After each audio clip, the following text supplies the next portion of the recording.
परमहंस परिव्राजकाचार्य श्री 108 स्वामी निगमानंद सरस्वती देवंक 144तम जन्म जयंती उत्सव लोकनाथ मार्ग स्थित श्री श्री निगमानंद सारस्वत आश्रम महासमारोह पालित हो जाइछि। रक्षा बंधन और जन्मोत्सव उपलक्षे भोर 5 घंटिकारे प्रभाती प्रतीक्षा श्री श्री गुरुब्रह्म आसन रे विशेष पूजा होमादि स्तव स्तोत्र वंदना गुरु गीता और श्रीमद् भगवत गीता पाठ जय गुरु नाम संकीर्तन और रुद्राभिषेक अनुष्ठित होगा पर एक स्मृति सभार आयोजन करा जायतिला। न्यायाधीश डॉक्टर वासुदेव पाणिग्राही केंद्रीय संस्कृत विश्वविद्यालय निर्देशक प्रोफेसर बनमाली विश्वाल गौरविहार मातामठ महंत सुबलचरण दास जी महाराज केंद्रीय संस्कृत विश्वविद्यालय प्रोफेसर रमाकांत मिश्र ट्रस्टी गोपाल चंद्र मिश्र शर्मा प्रशांत कुमार स्वाई प्रमुख मंचासीन अतिथि भाव सभा कार्यर शुभ उद्घाटन करी रक्षा बंधन एवं गुरुजी जन्मोत्सव विस्तृत आलोचना करथिले। एही अवसर रे समस्त को प्रसाद वितरण करा जायतिला।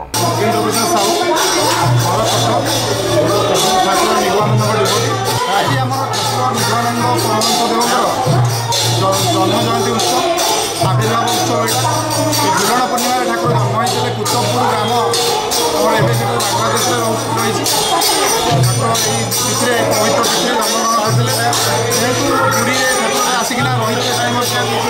ये आश्रम ये जगह ठाकुर बसा उठा भी कारण ये जगह आश्रम बढ़ी उठी यहाँ आम ओडिशा विभाग आश्रम ये विभाग आश्रम आज गांधी आविर्भाव उत्सव पालन जन्मोत्सव पालन करते जन्मोत्सव पालन में बर्तमान सारा ओडिशा बर्तमान आगमन होता सर्वभारतीय स्तर में ठाकुर गोटे ट्रस्ट बोर्ड रही ट्रस्ट बोर्डर अध्यक्ष महंत महाराज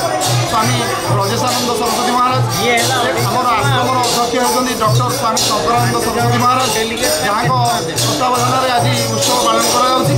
आश्रम ठाकुर उद्देश्य हूँ शिव ज्ञान जीव सेवा तेणु यही उद्देश्य को चरितार्थ करने ठाकुर जन्मदिन अवसर में आमर दरिद्र मान सेवा कर भक्त भाई सेवा अन्य माने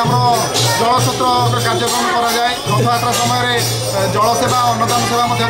आश्रम तरफ बहुत प्रकार सेवा सब सेवा पालन कर।